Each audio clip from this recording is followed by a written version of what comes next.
did I summon the paranormal world itself to open up at the Port Gamble Ghost Conference.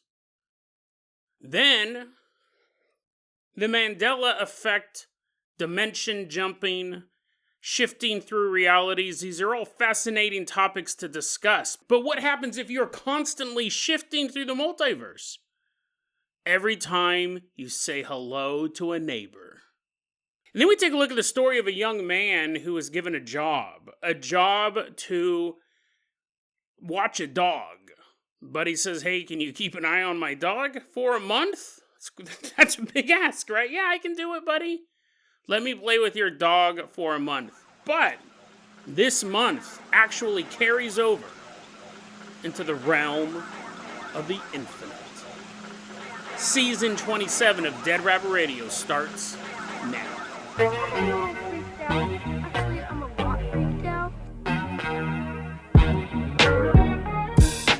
Hey everyone, welcome back to another episode of Dead Rabbit Radio. I'm your host, Jason Carpenter. I'm having a great day.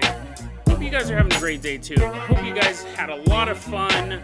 It's been 2.5 weeks since we put out an episode. I feel a little rusty, but I also feel ready to go. The season break is over. Season 27 starts now.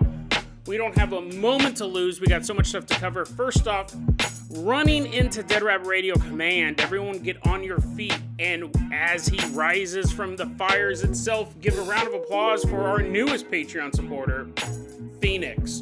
Woohoo, yeah, wee, hi! Everything's burning down. My hands are burning. I can't clap anymore. Phoenix, you're going to be our captain, our pilot this episode. If you guys can't support the show financially, I totally understand. I really, really do. Just help spread the word about Dead Rabbit Radio. That helps out so much. Tell your friends, tell your family, tell everyone you know. Dead Rabbit Radio is your favorite paranormal show. That is how you can help the show grow. Really, really helps out a lot. Phoenix, let's go ahead. I'm going to toss you some oars. Everyone climb on board the Dead Rabbit rowboat. As Phoenix just burns up, we're all swimming on the water. Not the best vehicle to use with a flaming bird, but Phoenix, go ahead and grab these fire-resistant oars. We're leaving behind Dead Rabbit Radio Command. Why don't you row us all the way out to Port Gamble, Washington? Oh, splash. Oh, splash. Oh, splash. A mighty bird rowing us all the way up to Port Gamble, Washington. I wanted to tell you a little bit about what happened at the conference. It was fantastic. It's the second time I've done this. Second time I've been to Port Gamble, Washington for their ghost conference. It's an awesome ghost conference hosted or organized by Pete Orbea. A lot of haunted buildings right in the town. It's like an old logging town or mining town or something like that. I kind of zoned out during the history lesson portion of it. But I think like the newest house was built in like 1905. It's a company town, so you just can't like buy land or do stuff there. I didn't really pay attention during all of that. But I do know that there's a bunch of old houses, a lot of haunted houses. And they regularly do ghost tours up there. It's really cool. It's very scenic. People get married up there. It's a very scenic area. But I'm there for the ghosts.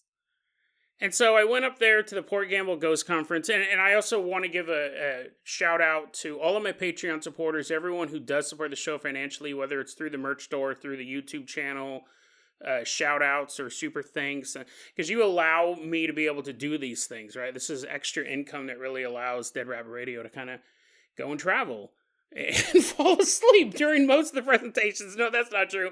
I stayed awake for most of the presentations, but I did take a really deep nap during the mass hypnosis. There was what was her name? I should look her name up. Because we did a mass hypnosis thing, and I just took the longest nap. She's like, everyone closes your eyes. I was like, oh, it's perfect. This is the perfect scenario for me. I love closing my eyes. We're up at Port Gamble, Washington, and I gave a speech on government Ghostbusters. I've talked about it before on the show. It's this idea that we know the U.S. government investigates UFOs. I mean, they're doing it openly in Congress now. They denied it for decades. Now they're talking about it on C-SPAN. We know they investigate that. We know they've investigated psychic powers, psychic phenomenon, telekinesis, remote viewing. These are all non-controversial statements to make now. There's been a lot of documentation. A lot of people have come forward and talked about our military and government trying to weaponize, or even just to find out if this stuff is real. Can we really see into a Soviet submarine base? Can we really use telekinesis to make that world leader like drop an apple as he's eating it? And he's like, no, he's like super embarrassed. He's like, oh, my new pants. And all the photographers are taking pictures. It's like at a big meal with nothing but apples. He's like, oh no, that's all. I have to eat another apple. You make that one fall out of his hand. He's like, oh, my country is ruined. And then you have MK Ultra, which is a little less sci-fi. It's basically just the psychiatry of the human mind, how to break it down so you can build it up. Mind control.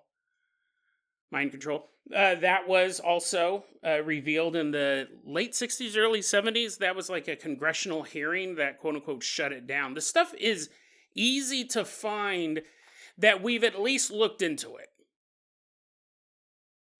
But there have been no reports of the government or the military ever investigating ghosts. Specifically ghosts. And I believe that they do. I 100%, I find it very odd that they go, let's see if this kid can bend a spoon.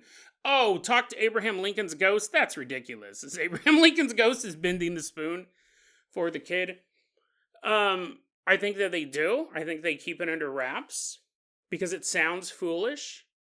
And two, a lot of people demonic. A lot of people just don't like ghosts. They consider them demonic. They consider that it is not something to talk about or talk to.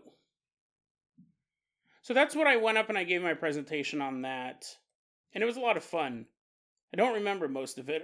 I'm kind of wondering if I fell asleep during my own presentation as I was getting ready to do this little thing I'm about to tell you. I was like, I don't remember anything. I remember getting up on stage and saying all this stuff and then getting hypnotized and forgetting all of it. But what I wanted to talk about, this was very interesting. And here, I'll just take you on this journey with me. So what I did this time was I got a bunch of my old episode notes. And I go, instead of trying to find new stories to talk about, most people haven't heard 1,300 episodes of content. I'm going to go through and I'm going to find the most interesting ghost stories that I've already covered that would make good segments of this speech. Saved me a lot of time, and I knew the material. So I did that. I grabbed a bunch of stories from like episodes past and kind of weaved it together with this narrative of why the government would want to investigate this one, why the government would want to investigate that one. Copy and pasted that and built the framework around it. Going back to the hypnosis thing, I did find that finally. It took me a while. It was done by Genvièv St. Clair. She's really cool. I'll put all of her stuff in the show notes. She's a forensic hypnotist. She will actually be hired to go out and try to use hypnosis. And she's been used on both prosecuting cases and defending cases. If a lawyer has a client that doesn't remember something that may be helpful, Genvièv will come out there and she will hypnotize them. And they'll try to do, like, reclaim those memories. They're not like, she's not sending him back in time. And he's like, oh, I did kill that guy. I killed that guy in the Coliseum. Killed him with my sword. They're like, yeah, that's too far back. What were you doing 8 months ago? And he's like, oh, yeah, no, I killed that guy too. But I used the knife. But anyway, she did this mass hypnosis thing, and it was a lot of fun. It was very, very restful. I woke up towards the end. I'm like looking around. I'm all drinking a Coke. Everyone else is still in peace. I'm all glug, glug, glug. Anyways, before that, I started off the conference. Pete was cool enough to let me go opening night, which I love. I like getting my stuff done so I can enjoy everything else. I copy-paste all my notes over into this Word document. I print them out at the local library because I don't own a printer. And pack my bags. Me and Sabine are off to the Port Gamble Ghost Conference. My friend Sabine. We're headed out there. When I get out there, I start looking through my notes. And there was one story in particular that I had covered a while back. It was about a young man in Sri Lanka who was taking a bus home. His college was out for like a break and he was headed back to his hometown. And the bus was driving past a funeral, like right near his house. And he's looking out the window and he's like, oh, I hope that's nobody I know. Because this is really in my area. It's this funeral. There's a lot of people there. And this young man, he gets off the bus. He walks about 2 blocks to get home. And once he gets home, The family notices he starts to act weird. He's not really responding to any of their questions. He kicks over a lit oil lamp, which would really be, right? That would be the first thing that something's wrong. Someone's just ignoring you. Maybe they didn't hear you. If they kick over a lit oil lamp, you assume they're trying to murder you, or just clumsy. But you figure they at least teach walking in college. He does use his college lessons to walk out of the house. He goes to a shed, grabs a rope, ties a noose, and tries to hang himself from a tree in the backyard. 5 minutes after he entered the house. Like, everyone's kind of looking at him because he's acting so weird.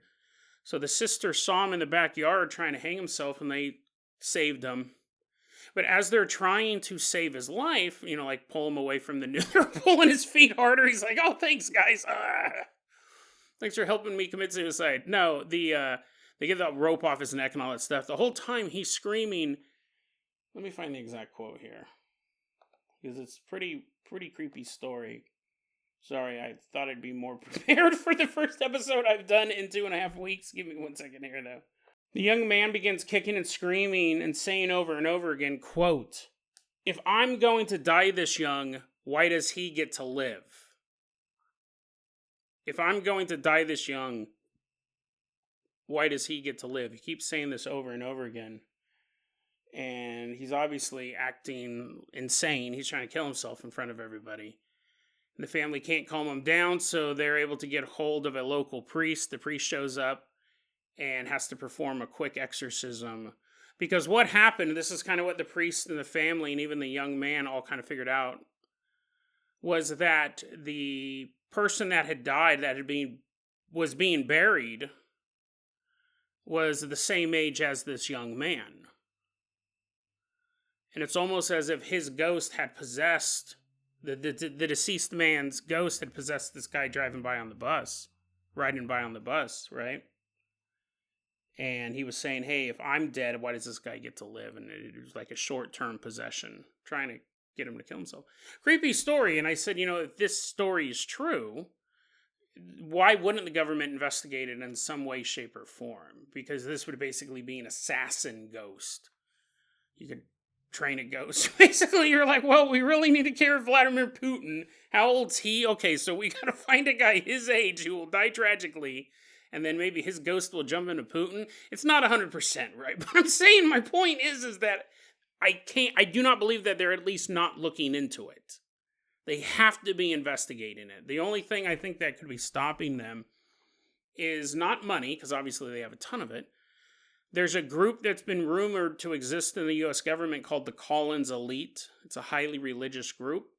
They are the ones who have been keeping disclosure. This is a conspiracy theory we've covered on the show before, but so conspiracy theory, we don't have a lot of proof of it. But the Collins Elite apparently is this group that is keeping alien disclosure locked down because they believe aliens are demons.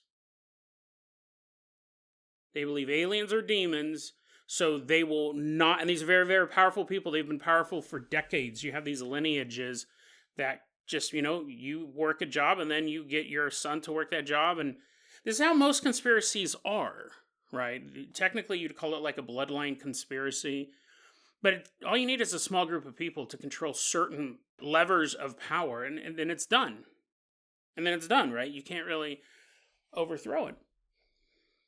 Collins Elite. So if there really is a group like that, they definitely would not want any ghost stuff investigated. If you think aliens are demons, then the specters of the dead wandering the earth, they're definitely demonic. If you already think that aliens are demons, then ghosts are demons too. Or demons disguised as your loved ones, stuff like that. That's the only thing I could logically think of why the government wouldn't investigate ghosts, because they investigate all other sorts of weird things. But anyway, so I told that story about the young man in Sri Lanka and getting possessed. Creepy story, right? You're just driving around, then all of a sudden this entity not only attaches itself to you, but almost gets you to kill yourself. I typed up all my notes. I'm now at Port Gamble. I'm at the hotel. I'm looking over my speech. And listen, I make a lot of spelling errors, right? I'm trying to type fast and typing my notes up. If I don't know how to spell convenience or conceived, if I'm getting them mixed up, whatever, I'll figure it out. I'll figure it out when I'm recording it. I was like, what? But I'm reading the notes, and when I get to the story about the Sri Lanka experience, the first page, I have a couple spelling errors. No big deal. I get to the second page of this particular story, and the word exorcism without the E is not misspelled, because that would be misspelling. It's not misspelled, it's misplaced. Now, this document is 37 pages long. This is just a few pages out of a 37-page document with all my other stories that I had, so I could, riff through them as I'm on stage. I'm at the hotel and I look and it says, the notes say, her son walks in, exorcism look in his eyes. I go, what? I go, I must have just, fat-fingered something. I'm looking at notes that I typed up probably 2 or 3 years ago. I continue to read through this story. It goes, he walked outside, starts exorcism around outside. And again, it's without the E. Exorcism. And I'm looking at my notes and I was like, okay, now I'm getting a little weirded out, right? I could fat finger it once. Why is it appearing in here twice? I continue reading. It says, sister freaks out, because the narrative's going on, jumping around. Sister freaks out. Exorcism runs out there. So I'm like, okay, so something is clearly wrong with these notes. Now, when I go to the original text file for this story that I did type up a couple of years ago, it does not say exorcism multiple times on this page. It shows spelling errors. I misspelled the word hated or hatred or something like that. I misspelled words when I was typing my notes out, but I didn't write exorcism multiple times. I could look at the original text file that I typed up years ago. It just says misspelled words where those... it happened multiple times because I do misspell a lot of words. But why exorcism?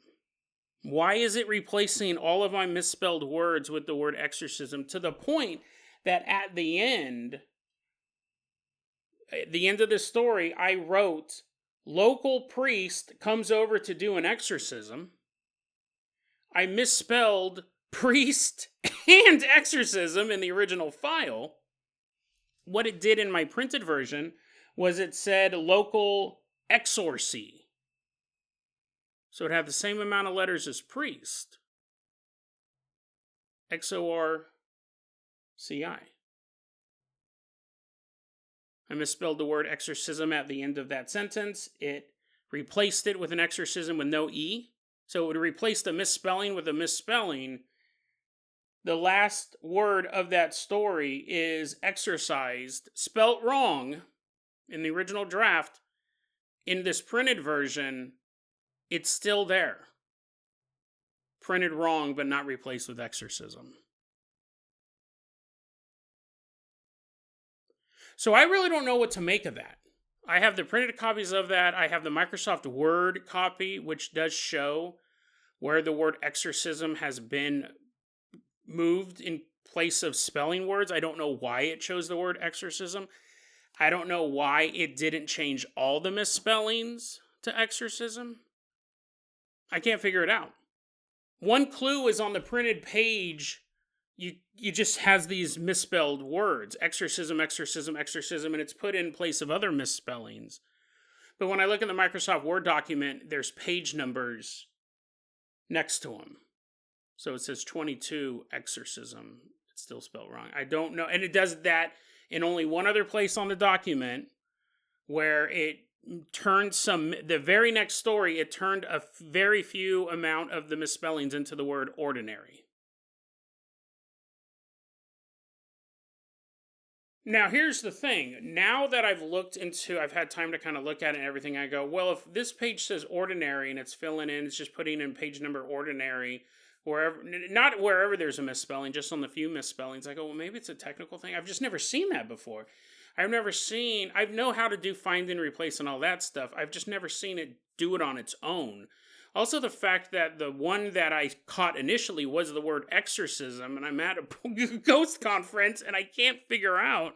I showed Sabine, I go, look at this page here. There's obviously, there's the creep factor. It's most likely a technical thing because it didn't, again, out of 37 pages, 3 of them have this. 2 of them are the Sri Lankan story with all of these mentions of exorcism. The very next story has ordinary, maybe 2 or 3 times, and then that's it. It's not repeated anywhere else. What was interesting was the next story where it said ordinary a few times was about the Collins elite. I've never seen this happen before. I've been on a computer for most of my adult life. My main form of entertainment, recreation is the computer. I've written hundreds and hundreds of pages of documents over my life, thousands probably at this point. So I don't know. Very odd. Again, I would imagine it would do it throughout the entire Word document or none at all. And the stories that I was grabbing was random. The Collins Elite story and the story about Sri Lanka, those text documents, those original text documents were typed up months, if not years apart. So it's not those, I don't know. Very weird that Collins Elite says ordinary, where the misspellings are. This story said exorcism a couple times. But not every time. So I'm leaning 90%. I'm leaning 80% that it's a technical thing. 20% there's something weird going on just because of the placement of those words. I will say this too, that another thing to note, I got a couple stories from the Ghost Conference, but I'll save them for other times. But I want to tell you this one. I thought this was cool too. I'm up there giving my presentation on government Ghostbusters. And, if you've been to the Port Gamble Ghost Conference, you know how it's set up. But if not, there's a lot of vendors kind of lining the area. It's really cool. Once you start talking, once the presentation starts up, everyone just kind of falls silent. People stop buying stuff. It's kind of like an hour where you can just focus, where the vendors are listening to your presentation as well. Because everyone's there. They all kind of have the same interest group, right? There was a booth right by where you walk up the stairs to get onto the stage where they were selling it was like a ghost hunting group, but they also had these pendulums you could buy. And the way they had them set up, they go, this actually makes it harder for the person who's using them to mess with them because it's in a giant glass jar. There's a pendulum in the jar, so you can have the jar sitting on a table or sitting, probably not on the floor, right? You're going to kick it over, you're like, my pendulum. But you sit it down, and then as you're doing an investigation, if the pendulum starts swinging, you know that that's not you. You're not walking around vibrating the table. You're not knocking the table in any sort of fashion. You could even set a pendulum up in a camera recording it and leave the room. And see how that pendulum will work. A lot of people were buying these things. They're really cool. I was going to buy one, but they sold the one that I wanted. Because what happened was I was doing my presentation, and when I was walking off stage afterwards, the woman at that booth, as well as one of the women sitting in the front row by that booth, they both stopped me. And they said, that pendulum, they pointed it out. There's 4 or 5 of them on the table at that point. They said that pendulum, almost the entire time you were talking, was swinging. The woman in the front row goes, yeah, it was kind of distracting, really, because at a certain point, she goes, I was just watching the pendulum. She goes, as you were speaking, it was swinging side to side. None of the other ones were. But that pendulum was. And I should have bought it. I should have just had it in my house. It's constantly swinging around. I was like, hey guys, look at this. It's a magic trick. It's trying to break loose. No, it's funny because I think that's really interesting. Did that mean that something was going on during that speech? We got this weird thing happening with my notes. We got this pendulum swinging around. So it's really interesting time. I had a lot of fun there. So many good presenters. I can't wait to go back. I'm going to be back there in what year is it?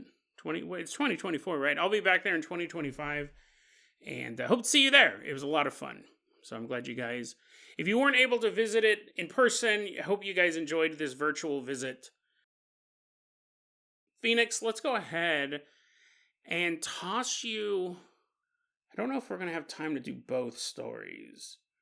So let's do this.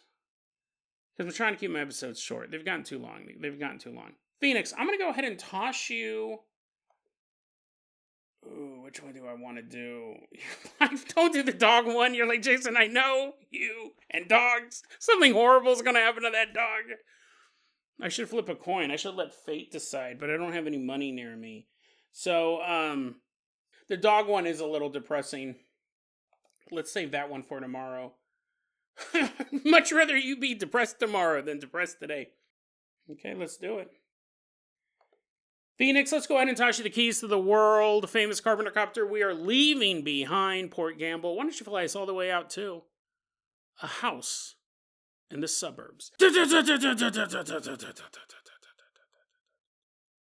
We're headed all the way out to the suburbs. The year is 2022, and we're about to meet a young couple. Let's call the husband Phil and the wife Grace. Now, online, those are names we made up, right? We made up those names. Online, Grace is known by the internet handle, the internet nickname, Gonzo Goddess 13.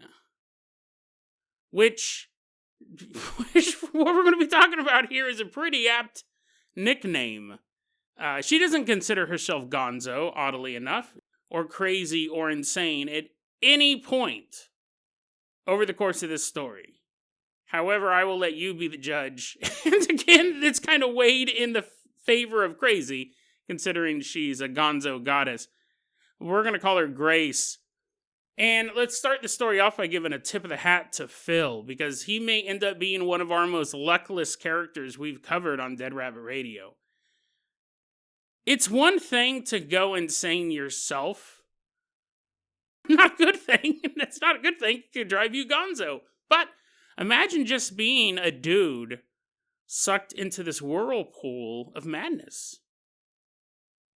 And from what it sounds like, Grace and Phil had a relatively normal life as far as we can tell before they moved into this house. But since 2022, Grace has realized that where they live is actually a apex of insanity. And it's all because of her neighbors. What Grace has realized over these short 2 years of living there is that her neighbors seem to be phasing in and out of different timelines.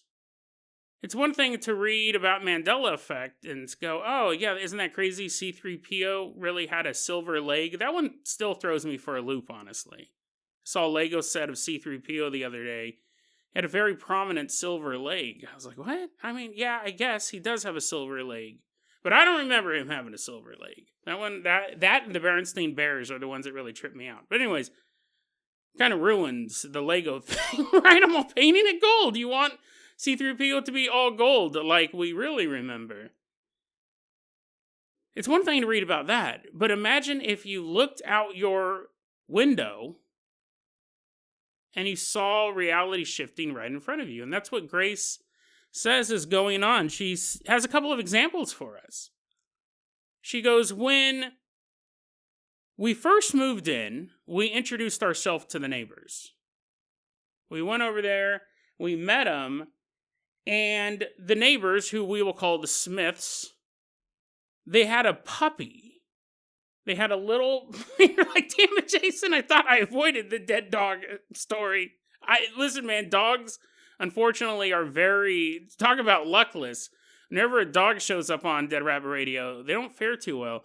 The Smiths have a puppy, an Australian Shepherd puppy, who, shortly after Phil and Grace moved into the area, dies. This adorable puppy just croaks, right? I don't know if it was a violent death, or I don't know if it was like a long-term sickness like doggy asthma or something like that. You're like, come on, boy, you're making him run around. Run, fetch this ball. I wonder if dogs can have asthma. I don't know. I'll look it up later, just if I want to get more depressed. That'd be like the worst thing. Little doggy inhaler shaped like a bone. Puppy Australian Shepherd dies. But now, in 2024, when Grace looks out the window, she sees the Smiths playing with their dog. That's an elderly Australian Shepherd. And she goes, what? I thought that dog died 2 years ago. I went to its funeral. I paid him a bunch of money. I threw him money on the grave. Go here, puppy, come back to life. I went to their funeral. I bought flowers for that funeral. And now their dog is alive. You're all bitter. You're like, oh man, I actually took a day off work to go there. You went to a puppy funeral. She goes, now their dog is not only still alive, but it's elderly. It's almost like they shifted dimensions. They went to the doggy dimension. And you're like, Jason, wait, hold on. You just spent 20 minutes talking about how it's spooky. Your computer had a typo. And now you're trying to tell me that if someone has 2 different dogs over the course of 2 years, they've traveled through dimensions? Well, we're just getting started. That was just the first of many bizarre observations Gonzo Goddess makes for us. But I assure you, it's all leading up to a bizarre twist, something I've never thought of before. Gonzo Goddess says, we've lived here for 2 years. They now have an elderly dog. I know what you're thinking, right? People can buy another dog. It's not like you only get one. You're like, oh, take care of this. You only get one dog for your entire life. Maybe they went out and bought an elderly dog. Yeah, possibly. That's what I'd think. But I'm not done. Gonzo Goddess says apparently she works from home because she's able to observe all of this stuff because we are truly just getting started. I can't imagine her getting off work and being like, oh, what's going to happen today? She said the next door neighbors, the Smiths, they homeschool their children, which is probably the safest thing. If you are traveling through the multiverse randomly, you don't want a latchkey kid to get home before you do. It's like, floating through the universe. They homeschool their children, all 5 of them. But sometimes, Grace, when she's spying on this family, she only sees 3 kids. So do they have 5 kids or 3 kids? Okay, Jason, kids, they're probably having a sleepover. Here's the thing. There's 2 layers to the story. First off, imagine living next to this woman. I mean, I can't even imagine being Phil, being stuck in this bizarre web that she's created. But imagine living in an area where just by doing normal things. A long time ago, we covered the story about the guy who realized he never saw anyone buy groceries. He never saw anyone go grocery shopping. All of his neighbors just apparently had a ton of food at all times. And he thought the Matrix was breaking down. That's kind of where we're at with this. But imagine if, like, one night, 2 of your kids, like, one stays late because they have, like, trumpet practice, and the other one is staying late because they're throwing a football around in the football field. So you're just at home with your 3 kids, and you look over because you see something catches your eye, and you look over, and standing in your garden is a woman counting your kids. And you see her go, 1, 2, 3. Only 3! And then run away. I mean, here's the thing. You're gonna be the neighbors. This neighborhood must be absolutely insane.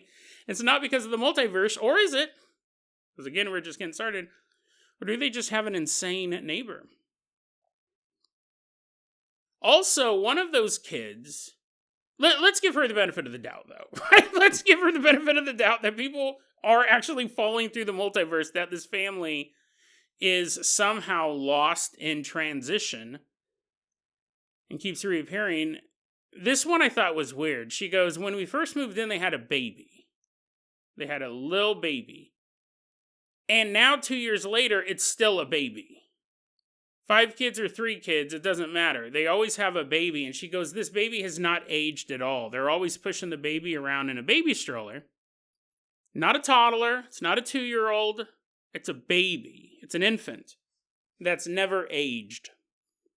That's slightly weirder. That would catch your attention. 3 kids, 5 kids, new dog, old dog, not so much. But a baby that never ages. I almost feel like the adrenochrome factories would be after that kid. This baby, this ageless baby, which again would be weird. This is the one thing where you go, maybe Grace could we actually be onto something. Watching a baby never age. Odd. She also said that for the past 2 years, the Smiths have been constructing a deck.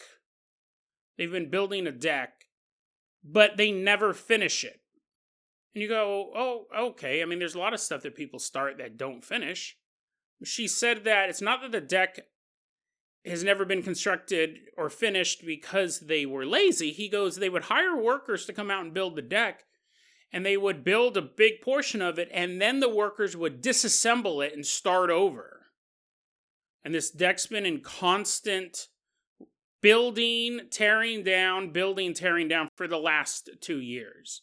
So that is something odd. You figure maybe they changed their mind a couple times. Said, no, we want to use spruce wood instead of oak wood, or we want to use pine instead of birch.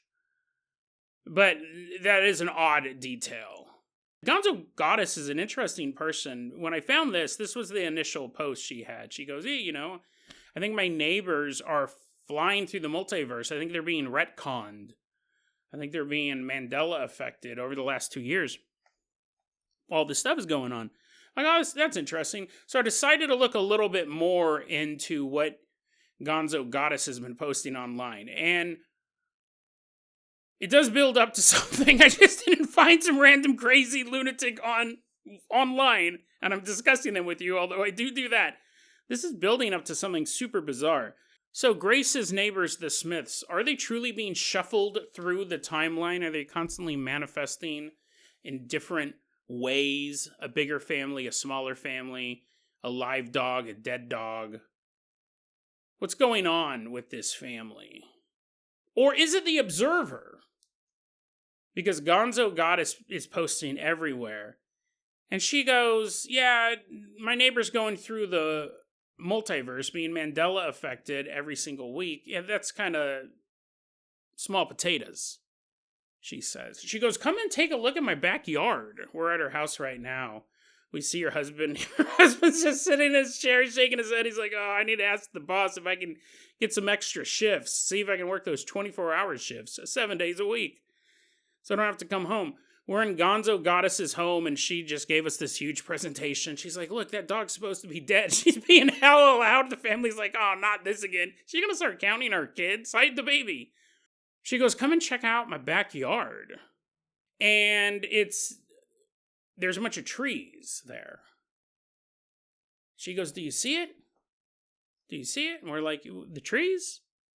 Yeah. And she's like, yeah, but it's more than just trees. Why don't you go out there and touch a tree? Okay. So we walk out there, and we're like touching the trees. We're like feeling them. And she's standing still in her house. She's like, no, you got to feel the tree. You got to feel all the bumps and the knots. And like the ridges in the bark. Rub your face against it. We're all rubbing our faces against it and stuff. I'm just pretending I'm not doing it. I was like, oh, that feels really good. Your face is all muddy. Keep rubbing it. No, make the magic work. How come you're not rubbing your face, Jason? Because I've already done it. Yeah, no, you keep doing it. You're all, ow. And then eventually, you start to fall into the tree. You've just uncovered what Gonzo Goddess calls a tree portal. Pretty apt name. It is what it says it is. It's a portal in a tree that leads to another world. She actually believes that these tree portals may be behind the missing 411 phenomenon. That these tree portals are out in the forest, and goblins or monsters or whatever are coming out of the tree portals and grabbing people and pulling them back in. Like, wait, Jason, were you having me rub up possible missing 411, a death trap? I pull you out and I go, yeah, kind of, but here's the point. What did you see in the portal? And you're like, I don't know. It's kind of like another dimension. There's a bunch of dogs who have asthma in there. It's quite depressing. I was like, that's the doggy dimension. But watch these tree portals open up, because Gonzo Goddess has said that in her backyard, through these tree portals, she has seen fairies emerge. Which is dumb. I hate fairies. They're super lame. They're all sitting on my shoulders. I'm like, get off of me, get off of me. Where's the cool monsters? They're all crying. They're like, oh, we made ourselves visible to you. You're always so mean to us. Fairies fly away. Gonzo Goddess says fairies fly around her backyard. Sometimes the dogmen, werewolves, cooler term, werewolves crawl out of these street portals. You're all slashed to You're still standing next to the open tree portal. I was like, oh, sorry, I forgot to tell you, there's werewolves in there. The doggy dimension, they're the true rulers. She's seen werewolves walk around her backyard. And even, not one, but two celebrity, quote-unquote celebrity appearances. First off, every so often when she's looking out in her backyard or out there collecting strawberries or sweeping up dead fairies, they've all been eaten by the werewolves and wings spit out, she's seen Bigfoot in her backyard. I'm like, damn it, Jason, this woman is clearly insane. What are you talking about, Mandela Effect? Bigfoot's walking around her backyard. Well, here's the thing, maybe, right? Bigfoot's real. Maybe he's jumping out of these portals. He's all, ta-da! She's seen Bigfoot walk around her backyard. But not only that, I don't know if she saw this next guy come out of a tree or just saw him. I don't know which one would be more shocking. Because Gonzo Goddess tells us that she has actually, in real life, met Jesus. She's seen Jesus Christ in the real world. Which I think would be shocking. But here's the thing, it'd be 10 times more shocking if he jumped out of a tree. He's like, wow, there's a lot of werewolves in there. I thought I would go in there, do a little saving souls. But a lot of werewolves, right? His clothes are all starting to get shredded. We're like, oh, we'll take you to the mall, buy you some new clothes. He's like, sweet. Jesus, she's seen Jesus. But she doesn't say that he jumped out of a tree. She just saw him, right? She's all just walking through the supermarket. She's like, hey, what's up, Jesus? He's standing there. He's like, hey. And so she's seen a lot of stuff in her life. So you go, Jason, this woman's nuts. This woman's crazy. She's hallucinating, which is, think about this, right? Here's the thing. Paranormally, everything she's seen and experienced in the world of the paranormal is possible. We talked about this before on the show. We've talked about it a lot of times. It's not that I don't believe in Jesus. It's not that I don't believe in Bigfoot or tree portals or even the Mandela Effect. Even that it could be changing so rapidly. I believe in all of those things. Fairies, unfortunately, I think they're real. I just think they're dumb. They're super lame. She has stated, she goes, listen, I am not crazy. I know I'm not crazy. She goes, yes, I hear voices. She said, yes, I hear voices in my head, and I'm constantly talking to them, and they're, quote, driving me crazy, unquote. So she is hearing voices, and she's interacting with voices, and they're driving her crazy. The reason why she knows she's not actually crazy is because she also sees spirits. And she goes, crazy people don't see spirits. Crazy people don't hallucinate things that aren't there. I am no scientist or a medical doctor, but I'm pretty sure that's part of it. I'm pretty sure being crazy means seeing stuff that's not really there. So she says because she hears voices in her head and she interacts with these voices, she's not crazy because would a crazy person see Jesus hop out of a tree? Right? I know, I'm pretty sure, yes, I'm pretty sure that's possible. So she is aware that she could be crazy, but she's not crazy because she sees spirits. But here's where we're getting to.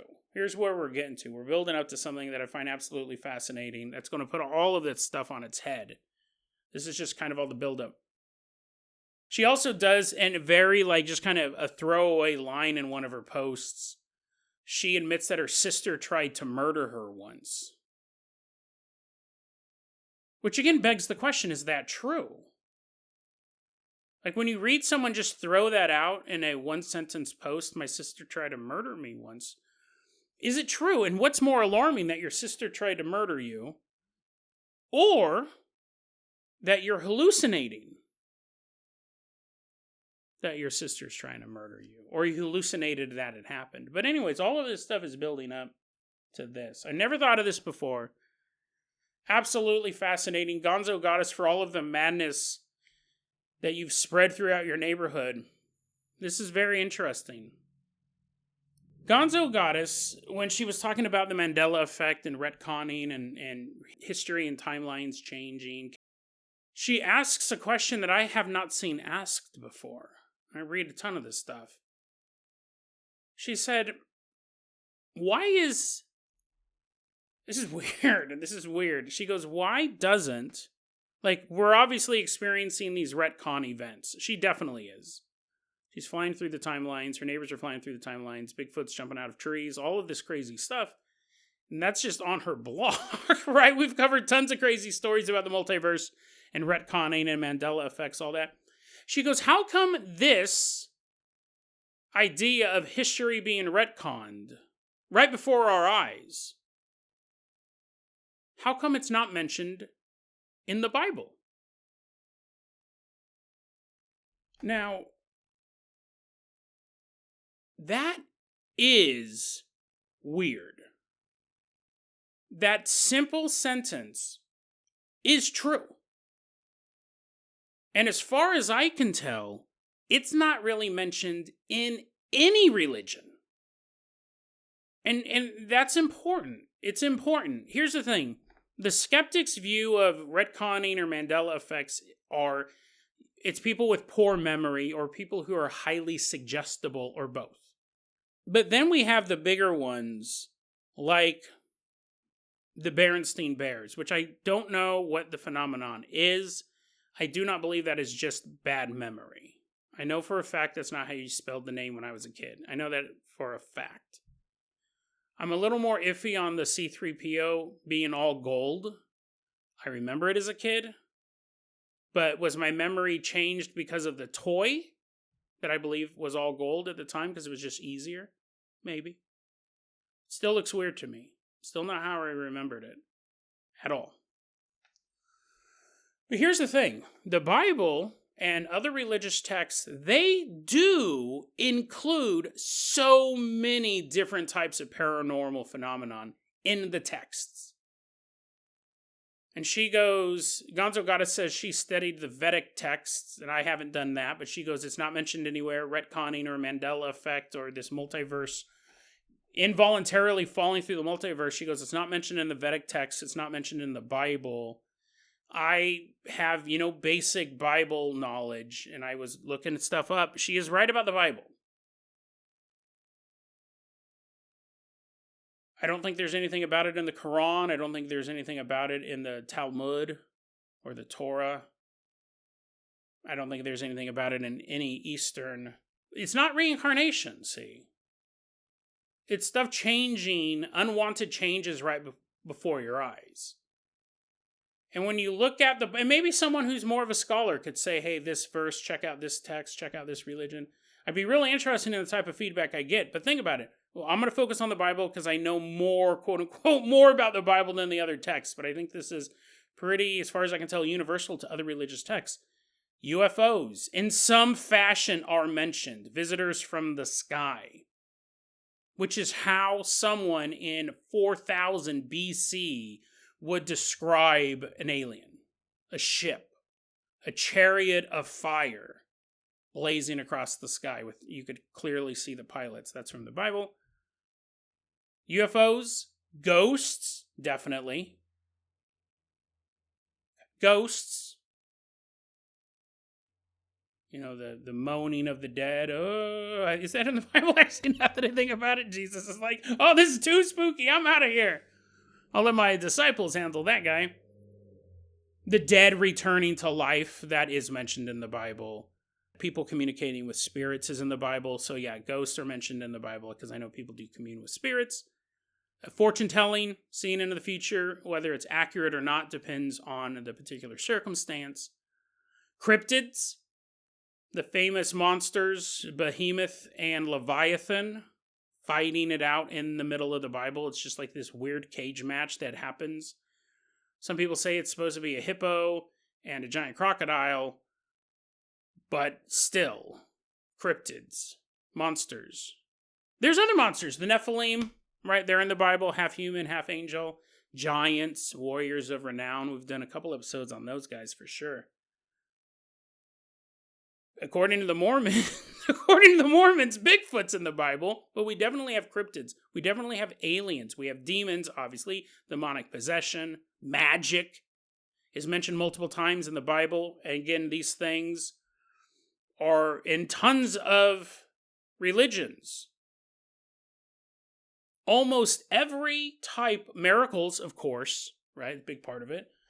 Almost every paranormal phenomenon we talk about on this show and that people have researched over the centuries, have experienced over the centuries, written about and all that stuff, are found in religious texts.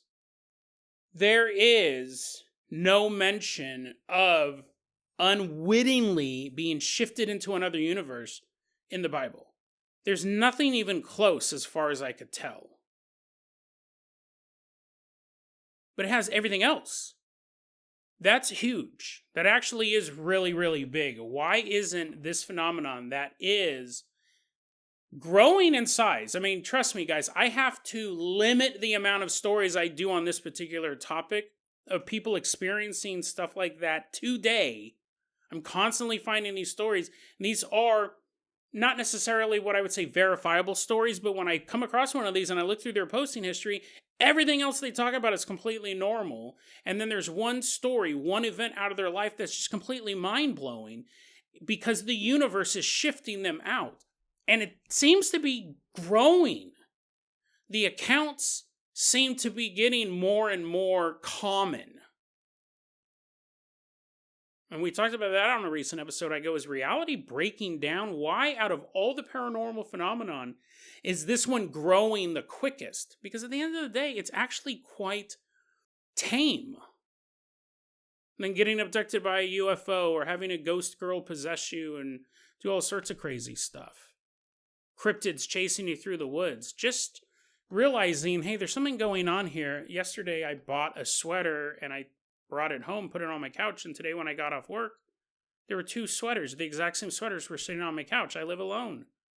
Stuff like that. It's happening. There was a whole list of those that I came across the other day. Someone told that story, and someone goes, oh, that happened to me too.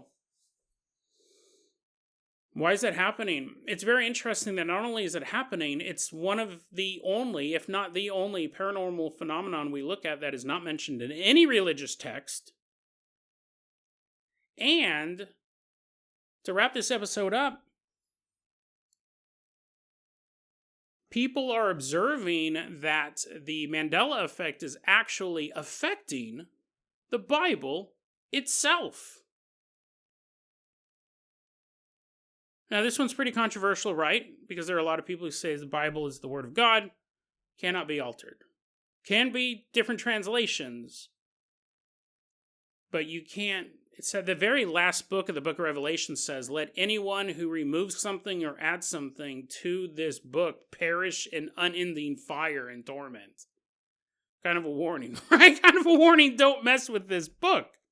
But there have been multiple people, this is where I'm a little iffy on, but I want to talk about their experiences. We'll wrap it up like this. I won't go on for too long because I know a lot of people don't like it when I talk about the Bible, but the fact of the matter is there are people who've studied the Bible for years who are starting to notice that things have changed. And again, I'm not talking about translations. I'm not talking about King James to New American Standard or anything like that. The one that stuck out the most to me, because again, I'm not a biblical expert by any means, There's a verse that the lion shall lay with the lamb. There's a verse, it's actually become a common phrase. The lion shall lay with the lamb. And what this is talking about, it's talking about after the end of the world.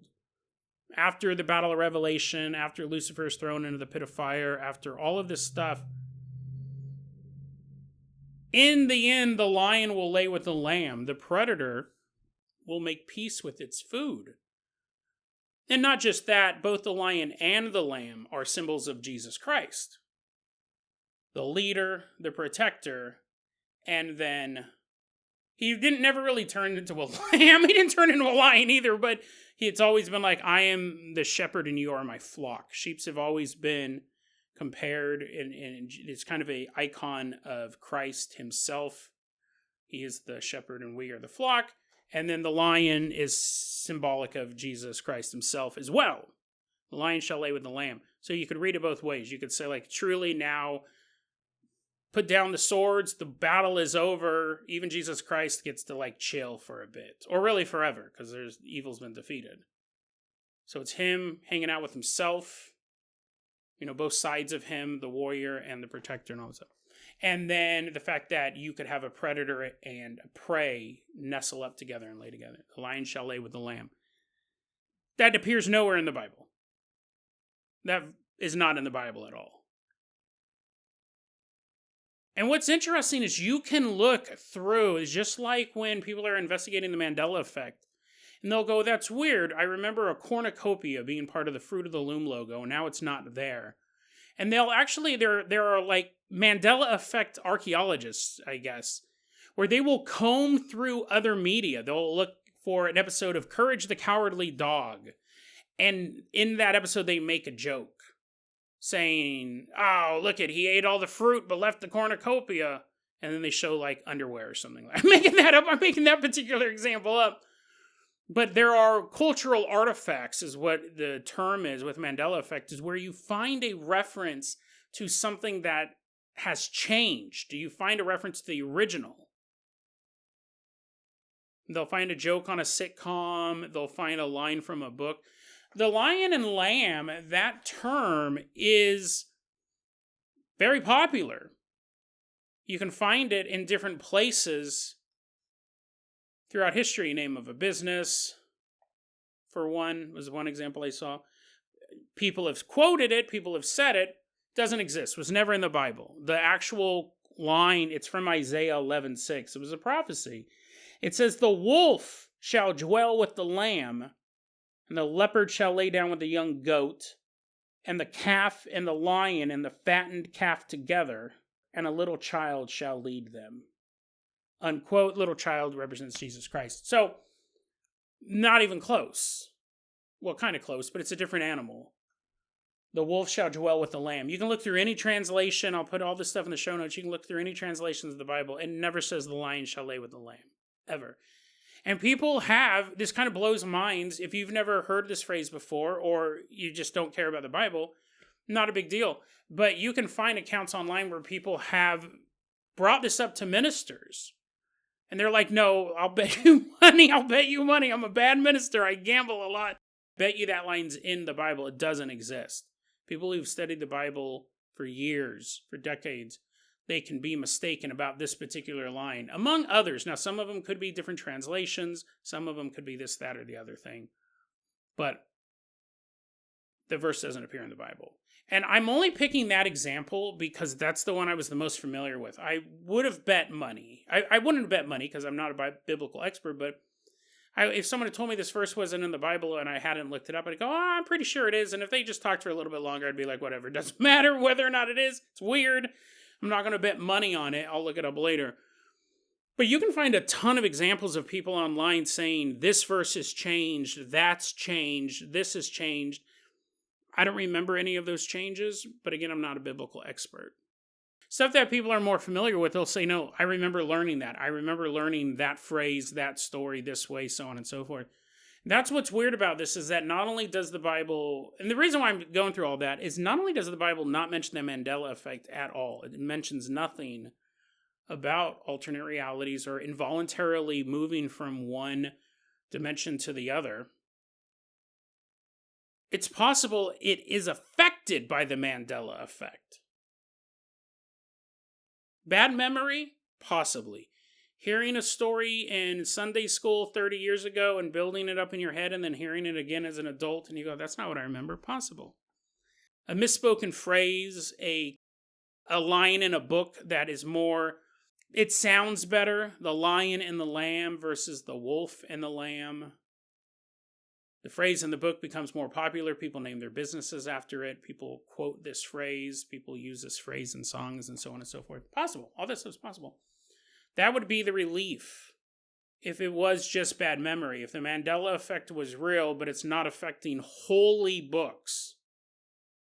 Because again, I'm not an expert in the Bible. I'm not an expert in the Torah, the Talmud. I'm not an expert in the Quran or the Bhagavad Gita or any of these things, the Vedic texts.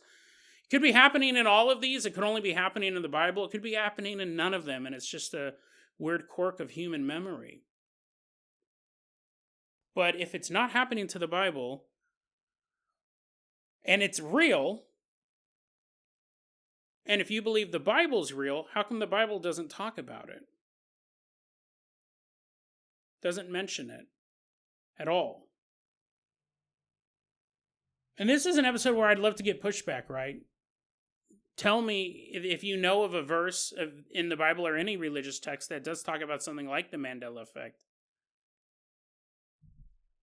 But it's very odd that it covers pretty much everything else in the paranormal pantheon except the Mandela Effect, which actually might be becoming a serious problem for reality. We're finding a ton of these accounts.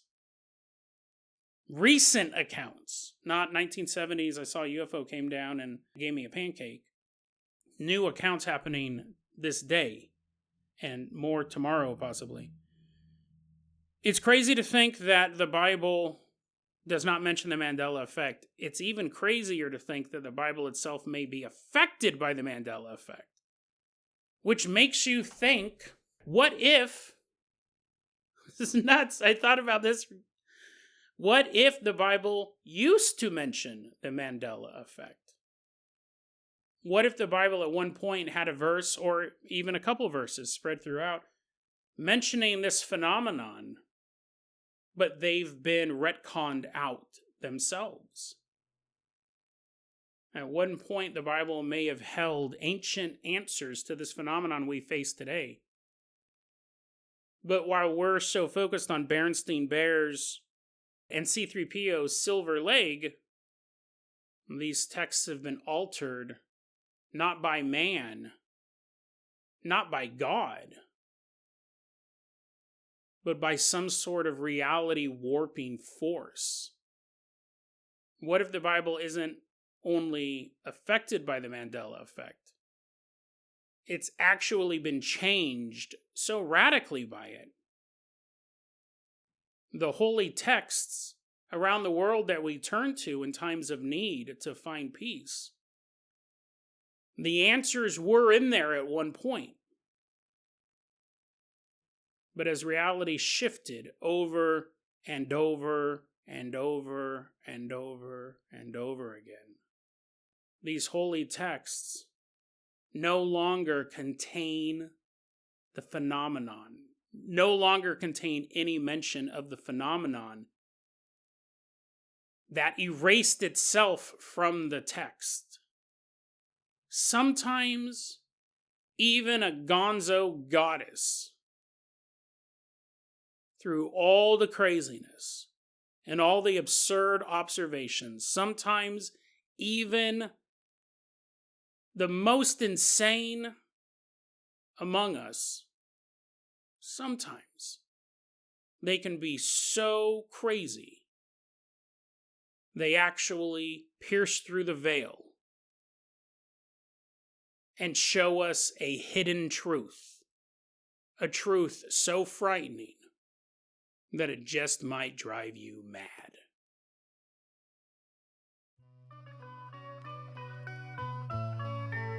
DeadRabbitRadio@gmail.com is going to be our email address. You can also hit us up at Facebook.com/DeadRabbitRadio. TikTok is @DeadRabbitRadio. Dead Rabbit Radio is the daily paranormal, conspiracy, and true crime podcast. You don't have to listen to it every day. I'm glad you listen to it.